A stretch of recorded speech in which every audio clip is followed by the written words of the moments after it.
Idag ska jag fortsätta att prata om ett energisystem i omställning. Varför och till vad?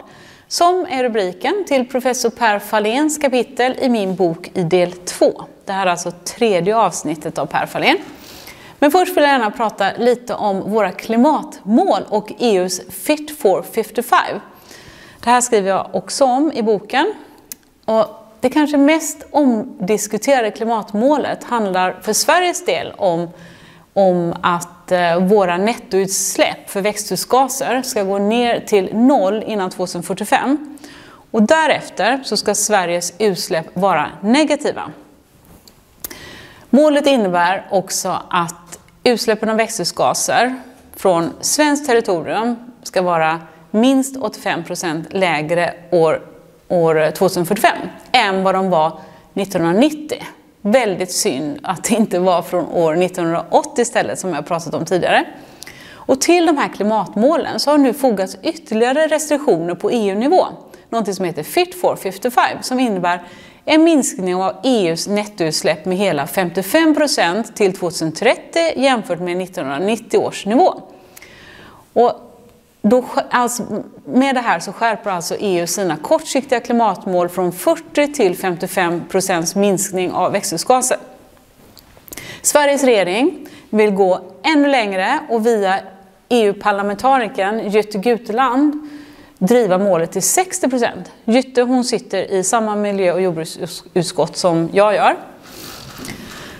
Och demokrati och en ekonomi som bygger på fria marknadskrafter har i alla tider varit en förutsättning för det västerländska samhällets utveckling. Och lägg där till billig och pålitlig energi som en väldigt viktig faktor för innovation och framsteg. Inte minst vad gäller en förbättrad miljö och levnadsstandard i den västra delen av Europa. Som en följd av EUs övertygelse att försöka rädda klimatet så är den ekonomiska friheten nu på allvar hotad, anser jag, som en konsekvens av EUs senaste påhitt, Fit for 55. Alltså minskningen av EUs nettoutsläpp då med 55% till 2030 jämfört med 1990 års nivå. Som är en del då av det här som kallas European Green Deal. Det här megapaketet innefattar en uppdatering och skärpning av befintlig EU-lagstiftning för att ekonomin så snabbt som det bara går ska bli grönare. Den Europeiska kommissionen hävdar att paketet kommer att modernisera ekonomin, stimulera innovation och ge en konkurrensfördel gentemot andra ekonomier. Jag kan säga att jag är av en helt annan uppfattning och varningsklockorna de ringer högt. Fit for 55 är en struktur för en ny europeisk planekonomi och bekräftar den förlorade tron på den fria marknaden. Hela vår ekonomi kommer att påverkas av detta förslag. Och EU-kommissionen de nöjer sig inte med att tala om vad som ska göras utan också hur det ska göras. Det innebär att regeringen intar entreprenörens plats samtidigt som konsumenterna instrueras med avseende på sitt konsumtionsbeteende.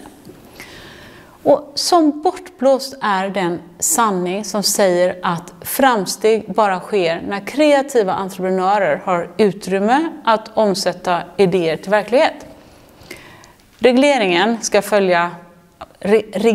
anser jag då ska följa innovation, inte tvärtom.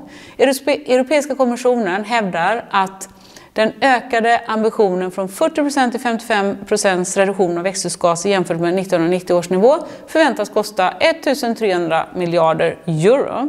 Men enligt mer realistiska uppskattningar av exempelvis ekonomen Björn Lomborg så kommer den här kostnaden att bli väldigt mycket högre. Om alla EU-mål uppfylls så kommer slutresultatet bli en temperatursänkning på i runda slängar 0,004 grader, det vill säga ingenting. Däremot så kommer miljö, natur och landskap att ha lidit stora skador. Frågan är varifrån pengarna till detta vansinne ska tas. Förstår ens politiker i kommissionen och mina kollegor i Sveriges riksdag och i miljö- och jordbruksutskottet inte minst att dessa extremt dyra åtgärder inte alls kommer att påverka temperaturen? Eller har man helt glömt bort? Man kanske helt har glömt bort syftet med att försöka minska växthusgaserna i sin iver att förändra samhället i grunden. Däremot så kommer många av våra friheter att tas bort. Vår ekonomi utsätts för risker med produktionskostnader och konsumentpriser som ökar väldigt kraftigt. Om den nya gröna ekonomin verkligen skulle vara den intäktskälla som kommissionen tror att den är, då skulle vi faktiskt inte behöva all denna lagstiftning. Det finns däremot en verklig risk att EU:s medlemsländer, att ländernas konkurrenskraft kommer att skadas i konkurrensen med Kina, USA och tillväxtekonomier som till exempel Indien. Sammanfattningsvis så undergrävs alla viktiga framgångsfaktorer i vårt västerländska samhälle av Europeiska kommissionens Fit for 55-planer. Fria marknadskrafter byts ut mot en planekonomi och energiproduktionen blir mindre effektiv och därmed dyrare för företag och konsumenter. Dagens politik liknar allt mer den styrmodell som övergavs av folket i det forna Sovjetunionen för 30 år sedan. Tänk på det. Nu tillbaka till professor Per Fahlén och vad han skriver i min bok under rubriken Från önskad funktionalitet till politiska drömmar.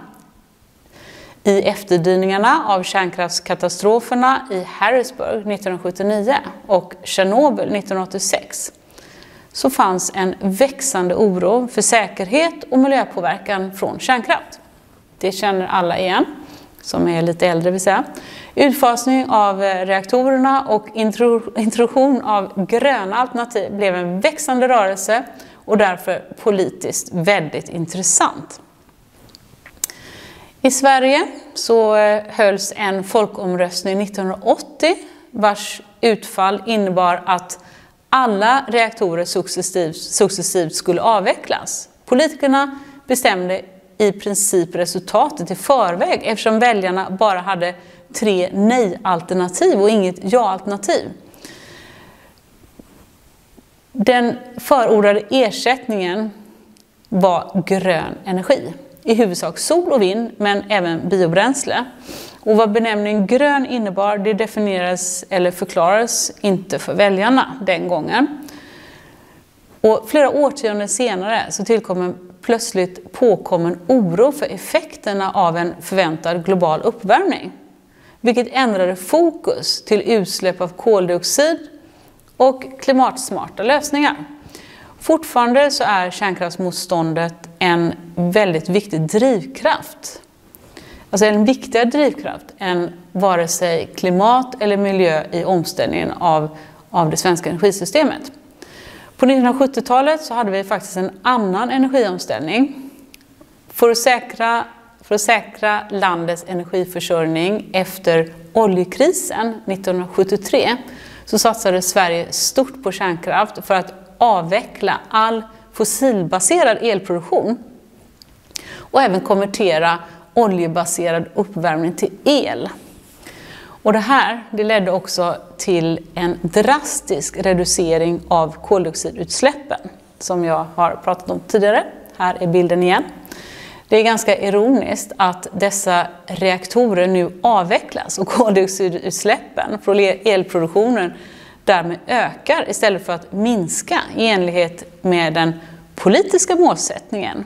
Alltså vi vill ju att utsläppen ska ner, inte upp. På 1970-talet så gav staten bidrag för att konvertera från olja till el. På 1980- och 1990-talet efter kärnkraftsomröstningen så gavs bidrag för att konvertera från el till bränslen eller fjärrvärme som fortfarande använder fossila bränslen. Då hade el plötsligt blivit fult och elanvändningen skulle minska. Nu har vinden vänt igen och plötsligt ska allt konverteras till el. När kärnkraften avvecklas så minskar försörjningstryggheten såklart väldigt drastiskt och beroendet av import av fossilbaserad energi ökar. För närvarande så pågår ett EU-arbete med att skapa en officiell europeisk taxonomi som många kanske känner till. Det vill säga det är en slags kategorisering av olika energikällor. Och den här politiska klassificeringen går på tvärs mot de svenska och finska politiska klassificeringarna. Plötsligt så riskerar nämligen vattenkraft och biomassa från skog att inte längre betraktas som hållbara. Alltså de är inte några hållbara alternativ längre, medan konvertering däremot från kol till naturgas kan bli klassad som begränsat hållbar. Jag tror till och med att det var så som det blev. Uppenbarligen så har inte egenskaperna för de här energikällorna ändrat sig. Det är ju samma som det var tidigare. Det enda som är nytt är de politiskt grundade etiketterna. Och de här etiketterna har omfattande återverkningar på ekonomin för alternativa energikällor. Och den kommande taxonomin kommer att i stor utsträckning styra pengaflödet, självklart, i riktning mot alternativ som taxonomin anser vara hållbar, oavsett innebörden av den här etiketten. Alltså, pengarna går ju dit man tjänar mest på vad man bygger. Alltså är principerna för klassificering utomordentligt viktiga och Sverige har tyvärr hamnat på efterkälken i den här frågan.